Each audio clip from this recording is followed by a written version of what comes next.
हाँ तो बच्चों, कैसे हैं आप सब। जैसा कि आप सभी को पता है, अपना एक्सरसाइज 7.2 कंप्लीट हो चुका था। आज के इस वीडियो में बच्चों स्टार्ट करने वाले हैं एक्सरसाइज 7.3 को। और 7.3 का बच्चों जो फर्स्ट क्वेश्चन है आप यहाँ देख सकते हैं और उसका डायग्राम भी आप यहाँ देख सकते हैं। चलिए देखते हैं इसमें क्या करना है और क्या क्या इसके अंदर दिया हुआ है। तो बच्चों आपको दो ट्राइंगल दे रखे हैं, दो त्रिभुज दे रखे हैं, एक का नाम एबीसी है और एक का डीबीसी है। और दोनों के दोनों ही क्या है, आइसोसेलेस ट्राइंगल है, मतलब समद्विबाहु त्रिभुज है। अब आपको पता है एक चीज और बोली इसके अंदर कि ये दोनों एक ही बेस बीसी पर बने हुए हैं। तो देख सकते हैं बीसी पर ये दोनों ट्राइंगल बने हुए हैं, आप देख सकते हैं यहाँ पर। और आपको एक बात क्या पता है कि इन दोनों के अंदर दो लाइंस बराबर होती है। तो बच्चों बीसी पर बने हुए तो इसका मतलब ये है कि इसमें ए बी और ए सी बराबर होगा और डी बी और ए सी बराबर होगा, क्योंकि आइसोसेलेस है, मतलब समद्विबाहु त्रिभुज है। तो यहाँ से दो बातें अपन को मिल चुकी है। वो ये है कि ए बी जो है वो बराबर होगा ए सी के, ये पहली इक्वेशन है, या रहने दो इसको छोड़ दो। और दूसरा डी बी जो है वो डी सी के बराबर है। ये आपको दो बातें यहाँ मिल चुकी है, ठीक है। अब आपको देखो चार चीजें लाना है। पहली चीज तो ये कि ये दोनों ट्राइंगल, एक तो एबीडी और एक एसीडी, दोनों कॉन्ग्रुएंट हो जाए, मतलब सर्वांग। दूसरा आपको लाना है एबीपी और एसीपी, ये भी कॉन्ग्रुएंट हो जाए, मतलब सर्वांग। तीसरा आपको लाना है बच्चों के जो एपी है ना, वो ए और डी दोनों का बाइसेक्ट करती है, मतलब समद्विभाजक करती है, मतलब दो बराबर टुकड़ों में तोड़ती है। और चौथा आपको लाना है कि एपी जो है ना वो परपेंडिकुलर बाइसेक्टर है बीसी का। एपी बीसी का परपेंडिकुलर बाइसेक्टर, मतलब लंब समद्विभाजक। ये चार चीजें आपको लाना है। तो बच्चों शुरुआत करते हैं अपन पहले पार्ट से। तो सबसे पहला पार्ट आप यहाँ देख सकते हैं, इसमें दो ट्राइंगल दे रखे हैं, इसके अंदर तीन पार्ट अगर बराबर कर दें अगर अपन, तो ये कॉन्ग्रुएंट हो जाएंगे। तो पहले इन दोनों ट्राइंगल को पकड़ते हैं। पहला वाला जो ट्राइंगल है उसका नाम है ए बी डी और दूसरे वाले का नाम है ए सी डी। त्रिभुज एबीडी व त्रिभुज एसीडी में। अब देखो ये कहाँ है, तो ए बी डी यहाँ दिख रहा है और ए सी डी यहाँ दिख रहा है, मतलब ये ऊपर के दोनों ट्राइंगल इन्हें कॉन्ग्रुएंट लाना है। तो इनके अंदर दो चीजें तो ऐसी दिख रही है बच्चों, एक तो ये वाली लाइन और एक ये वाली लाइन, और इन दोनों में एक ये वाली लाइन और एक ये वाली लाइन, ये दोनों दिख रही है। क्यों? क्योंकि ये बराबर है, दे रखा है बच्चों। तो दो चीजें तो आपको मिल चुकी है। पहली तो क्या मिली, ए बी बराबर है ए सी के, ठीक है। दूसरी क्या मिली बच्चों, डीबी बराबर है डीसी के, ठीक है। तो दूसरी चीज आपको मिल चुकी है, डीबी बराबर डीसी। ये दोनों में क्या लिख देंगे आप, गिवन, मतलब दिया है, ये लिख देना बस बच्चों, ठीक है। अब तीसरी चीज क्या लाइन दोनों के अंदर, तो तीसरी चीज आप देख सकते हो बच्चों, ये एडी जो है ना वो इस वाले में भी आ रही है और इस वाले में भी आ रही है, दोनों में सेम आ रही है, जिसे बोलते हैं अपन कॉमन साइड। तो यहां आ जाएगा आपके एडी बराबर एडी, जिसे बोलते हैं अपन कॉमन साइड। हिंदी में बोलेंगे बच्चों उभयनिष्ठ भुजा, यहाँ हिंदी में आप लिख लेना, ठीक है। तो बच्चों देखो तीनों साइड्स आ रही है, तीनों साइड बराबर आ रही, तो यहाँ पर रूल लगेगा साइड साइड साइड, मतलब भुजा भुजा भुजा। और दोनों जो ट्राइंगल है आपके, एक तो है ए बी डी और दूसरा है ए सी डी, इस रूल से कॉन्ग्रुएंट हो जाएंगे, मतलब सर्वांग सम आपके हो जाएंगे। और ये पहला पार्ट आपका हो चुका है। अब बच्चों मैंने आपको पहले भी बताया था कि जब भी चार से तीन या तीन से ज्यादा पार्ट्स आपको प्रूफ करना हो तो हमेशा दूसरे में पहले वाले की मदद लगती है। जैसे कि इस वाले में इन दोनों की मदद लग सकती है, इस वाले में इन तीनों की मदद लग सकती है। तो यहाँ से जो जो काम की चीजें वो मैं उठा लेता हूँ। तो यहाँ पर से बच्चों देखो क्या क्या और बराबर आ सकता है, क्योंकि देखो ये दोनों तो बराबर आ ही चुके हैं, ये दोनों बराबर कॉन्ग्रुएंट आ ही चुके हैं। कॉन्ग्रुएंट में तीन चीजें बराबर होती है तो बाकी की जो चीजें हैं वो भी आपस में बराबर होगी। और काम की चीज जो है ना बच्चों वो ये है, क्योंकि ये दोनों कॉन्ग्रुएंट हो गए तो यहाँ से ये वाला एंगल और ये वाला एंगल में उठा लेता हूँ, क्योंकि इसका यूज होगा आगे जाके। तो ये वाला एंगल और ये वाला एंगल आपस में क्या है, बराबर है। क्यों? क्योंकि ये दोनों कॉन्ग्रुएंट है, तो सीपीसीटी की मदद से ये वाला और ये वाला बराबर आ जाएगा। तो यहाँ पर देखो मैं सीपीसीटी लगाता हूँ बच्चों, क्या लगाता हूँ, सीपीसीटी। और सीपीसीटी की मदद से अपन कह सकते हैं डी ए बी बराबर होगा डी ए सी के। तो डी ए बी बराबर DAC, ये आपकी पहली क्वेश्चन दे देते हैं क्योंकि इसका इस्तेमाल अभी अपन करने वाले हैं। अब दूसरे पार्ट को पकड़ते हैं बच्चों। दूसरा पार्ट आपके पास है ABP और ACP, इसको बराबर लाना है, मतलब कॉन्ग्रुएंट लाना है। तो पकड़ते दूसरे पार्ट में, एक तो ट्राइंगल अपन लिखेंगे ABP और दूसरे वाले को लिखेंगे अपन ACP। इसमें अपन को क्या करना है, तीन चीजें बराबर लाना है। तो आप देख सकते हैं ABP कहाँ है, तो ABP ये वाला दिख रहा है, ठीक है। ACP की बात करें तो ACP ये वाला ट्राइंगल आपको दिख रहा है। तीन चीजें बराबर लाइन इसके अंदर। तो इस वाले ट्राइंगल में और इस वाले ट्राइंगल में AB और AC तो वैसे ही बराबर है, दिया हुआ है। तो आप लिख दें सबसे पहला काम AB बराबर AC, ये गिवन है बच्चों, ठीक है। दूसरी बात अगर अपन करें यहां, तो दूसरी बात देखो क्या होगी। दूसरी बात ये है बच्चों कि इस वाले ट्राइंगल में और इस वाले में AP दोनों के अंदर आ रहा है, देख सकते हैं आप। तो आप एक और चीज लिखेंगे कि AP बराबर है AP के, ये क्या है बच्चों, कॉमन है, कॉमन साइड, उभयनिष्ठ भुजा जिसे आप बोलते हैं। दो चीजें बराबर आ चुकी है। अब बच्चों तीसरी चीज क्या बराबर लाए, तो सुनना ध्यान से, इसकी मदद में लेने वाला हूं जो यहां लिखा मैंने। अब देखो यहां पर मैंने लिखा था DAB, ये D था, ठीक है, ये A था, ये B था। DAB बराबर आ रहा था DAC के, देख सकते हैं दोनों बराबर आ रहे थे। अब D को अगर मैं नीचे की तरफ बढ़ाता हूं, जैसे कि ये लो मैंने इसे बढ़ा दिया, तो ये कहां पे पहुंचेगा, P पे, और ये भी कहां पहुंचेगा, P पे।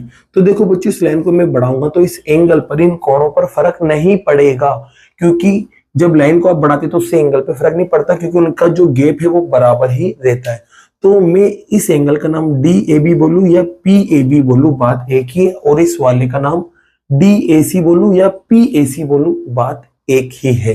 तो यहां पर बच्चों में, क्योंकि P से क्यों लिखना चाह रहा हूं, क्योंकि इस ट्राइंगल में P आ रहा है और इसमें भी P आ रहा है, ना कि D आ रहा है, इसलिए मैं इसको D से ना लिख के P से लिखना चाह रहा हूं।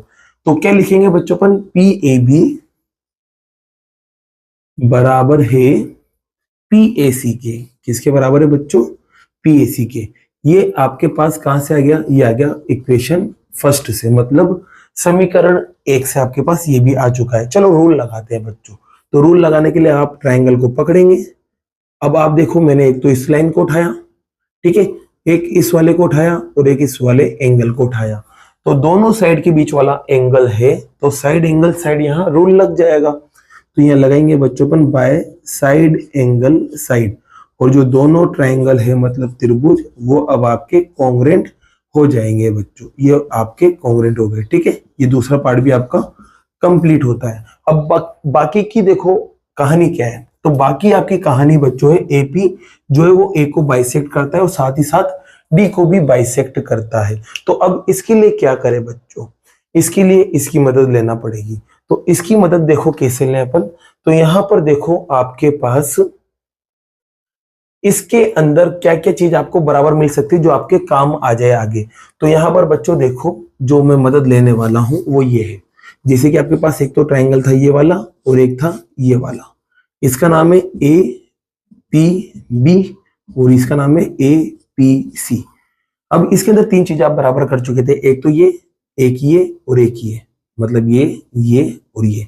अब इसमें बाकी के पार्ट भी बराबर कर सकते हैं, और मुझे जरूरत है बच्चों एक तो इसकी, तो ये दोनों भी बराबर होंगे क्योंकि दोनों कॉन्ग्रुएंट हो चुके हैं। तो CPCT लगाता हूं मैं यहां पर, CPCT से BP बराबर होगा CP के। क्या होगा बच्चों, BP बराबर होगा CP के। इसके अलावा एक और चीज यहां लेने वाला हूं, इसको तो इक्वेशन सेकंड दे देता हूं मैं। एक चीज और लेने वाला हूं बच्चों, ये वाला एंगल और ये वाला एंगल भी क्या होगा, बराबर होगा CPCT की मदद से। तो यहां पर एक और चीज आप लेने वाले हैं, एक तो APB और एक APC। क्या होगा बच्चों, APB और एक APC, ये भी बराबर होंगे। क्यों बराबर होंगे, क्योंकि CPCT की मदद से ये भी बराबर आएंगे, क्योंकि दोनों कॉन्ग्रुएंट हो चुके थे। अब इन दोनों की मदद से बच्चों में पहले तो लूंगा क्वेश्चन नंबर 4 को, फिर क्वेश्चन नंबर 4 होने के बाद मैं लूंगा क्वेश्चन नंबर 3 को। तो सबसे पहले अब उठाते हैं अपन यहाँ पर क्वेश्चन नंबर 4। तो बच्चों इसको यहां से उड़ाते हैं और जो मैंने लिखा इसकी मदद अपन क्वेश्चन नंबर 4 में लेते हैं।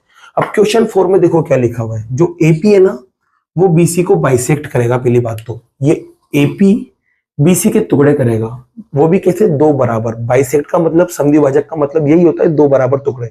तो ये दोनों टुकड़े बराबर आना चाहिए, बीपी और सीपी। तो बीपी और सीपी तो बराबर आ चुका है। बस आपको क्या करना है, एक चीज और बोली यहाँ पर, बाइसेक्ट के साथ साथ परपेंडिकुलर, मतलब लंब बोला है बच्चों। इसका मतलब ये है कि यहाँ पर 90 भी बनना चाहिए। अगर यहाँ 90 आ जाएगा तो आप कह देंगे कि बाइसेक्ट तो हो ही रहा है, साथ में 90 भी बन रहा है, मतलब परपेंडिकुलर भी है। तो यहाँ पे 90 लाओ, और 90 लाने के लिए देखो क्या करेंगे आप। आपको पता है बच्चों ये दोनों एंगल क्या है, बराबर है। क्या है, बराबर है। कहां से, दूसरी इक्वेशन से। मान लेता हूं कि ये क्या है, x है, तो ये भी मान लिया x, तो ये भी क्या होगा, x होगा। अब आपको पता है ये क्या है, एक लाइन है बच्चों। चौथा क्वेश्चन कर रहे हैं अपन यहाँ पर, है ना, ध्यान रखना। ये एक क्या है, लाइन है। लाइन पर एक ही पॉइंट पर दो या दो से ज्यादा एंगल बनते हैं तो उनको प्लस करने पर 180 आता है। तो यहाँ पर x और x को प्लस करने पर 180 आएगा। अब रीजन क्या होगा, तो रीजन होगा लीनियर पेयर ऑफ एंगल्स, जिसे बोलते हैं आप रेखिक युग्म कोण। ठीक है, अब यहाँ देख सकते हैं कितने x हो गए, 2x हो गए, और ये आ गया 180। 2 अपॉन में जाएगा 180 के, और 180 को 2 कट करेगा 90 टाइम, तो x आपको मिलेगा बच्चों 90। अब x 90 मिल गया ना, तो इसका मतलब ये है कि APB और APC दोनों कितने हैं, 90। तो APB और APC दोनों को मैंने माना था x, और x मिला 90, तो ये दोनों 90 आ गए। तो अब अपन क्वेश्चन नंबर 4 को करते हैं बच्चों। एक तो 90 तो आ ही चुका है, और इक्वेशन सेकंड की मदद से, इक्वेशन सेकंड, इसको थर्ड दे देंगे बच्चों, है ना। इक्वेशन सेकंड की मदद से बच्चों आपको एक चीज और पता है कि बीपी जो है ना वो बराबर है सीपी के। बीपी बराबर है सीपी के। तो पहली बात तो देखो ये दोनों टुकड़े बराबर आ गए, और ये दोनों एंगल 90-90 आ गए, मतलब 90-90 आ गए। तो आप कह सकते हैं कि जो एपी है ना वो बीसी का क्या है, परपेंडिकुलर बाइसेक्टर है। तो लास्ट में लाइन लिख देना बच्चों, हेंस, और क्या लिखोगे आप, AP is a perpendicular bisector of BC.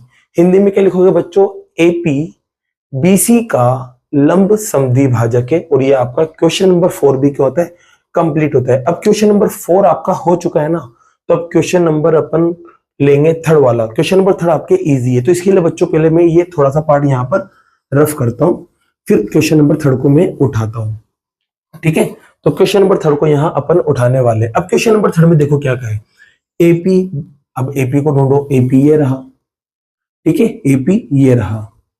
वो क्या कर रहा है बच्चों, बाइसेक्ट कर रहा है, मतलब दो बराबर टुकड़ों में तोड़ रहा है, समद्वि भाजित कर रहा है। किस किस को, ए को और डी को। इसका मतलब ये है कि ये जो लाइन आ रही है ना एपी, वो ए और डी के टुकड़े करती है, वो भी बराबर बराबर, मतलब ये वाला टुकड़ा इसके बराबर होना चाहिए और ये वाला इसके बराबर होना चाहिए। अब आप खुद देखो, ये वाला पार्ट और ये वाला पार्ट तो अपन बराबर लेके आ चुके हैं। इस जगह देख सकते हो आप इक्वेशन फर्स्ट के अंदर, ये दोनों टुकड़े किसको बता रहे हैं, ये टुकड़े बता रहे हैं इसको। देखो यहाँ पर क्या लिखा हुआ है, D A B. D A B मतलब इधर वाला, और यहाँ लिखा हुआ है डी ए सी मतलब इधर वाला। ये दोनों बराबर आ चुके हैं। अब मुझे लाना है इन दोनों को बराबर। तो इन दोनों को बराबर लाने के लिए बच्चों आप ये नीचे वाले ट्राइंगल को पकड़ लो। क्या करो, नीचे वाले ट्राइंगल को पकड़ लो। तो यहाँ नीचे वाले दोनों ट्राइंगल का नाम है, एक का तो डीपीबी और एक का है डीपीसी। क्या है बच्चों, एक ट्राइंगल का नाम है, तीसरा वाला क्वेश्चन अपन करने जा रहे हैं। ट्राइंगल का नाम है डीपीबी और दूसरे वाले का नाम है डीपीसी। त्रिभुज डीपीबी व त्रिभुज डीपीसी में। अब इसको कॉन्ग्रुएंट कर देते हैं, मतलब सर्वांग। तो इसमें देखो बच्चों, डीपी जो है ना वो इधर भी आ रहा है और इधर भी आ रहा है। तो आप कह देंगे डीपी बराबर डीपी, दोनों में आ रहा है, इसको बोलेंगे आप कॉमन साइड। हिंदी में बोलते हैं उभयनिष्ठ भुजा। इसके अलावा बच्चों डीबी बराबर आ रहा है डीसी के। डीबी बराबर आ रहा है डीसी के। क्यों बराबर है, यहां देख सकते हैं आप, ये गिवन है, दिया हुआ है, इस वजह से। तो ये दो चीजें तो बच्चों बराबर आ चुकी है। अब तीसरी चीज क्या बराबर लाए, तो तीसरी चीज में बच्चों आपको पता है, यहां देखो क्या दे रखा है, बीपी बराबर है सीपी के। ये बीपी जो है वो सीपी के बराबर है, मतलब ये दोनों टुकड़े भी बराबर होंगे। तो आप लिख सकते हैं बीपी बराबर सीपी।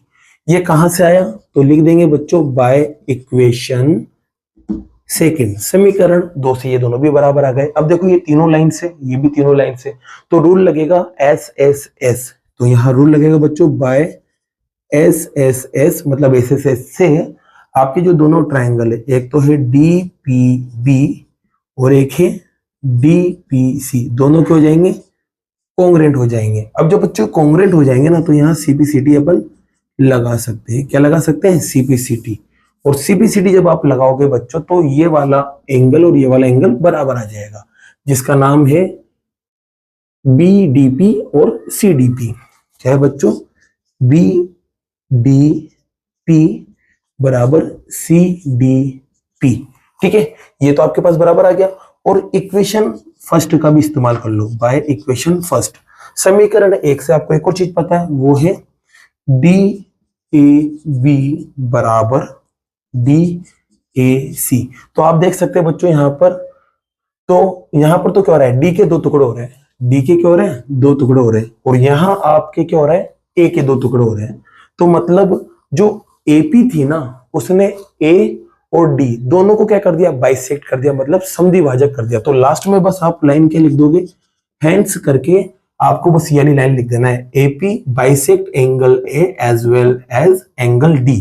और हिंदी में क्या लिखोगे बच्चों, अतः AP कोण A के साथ साथ कोण D का भी समद्विभाजित करता है। इतना सा लिख देना बच्चों। और इसी के साथ आपका क्वेश्चन फर्स्ट क्या होता है, कंप्लीट होता है बच्चों। अब बाकी के जो क्वेश्चन है वो नेक्स्ट वीडियो में करते हैं। अगर वीडियो पसंद आई और ये क्वेश्चन आपको समझ में आया हो तो वीडियो को लाइक कीजिए, चैनल को सब्सक्राइब कीजिए। Thank you so much.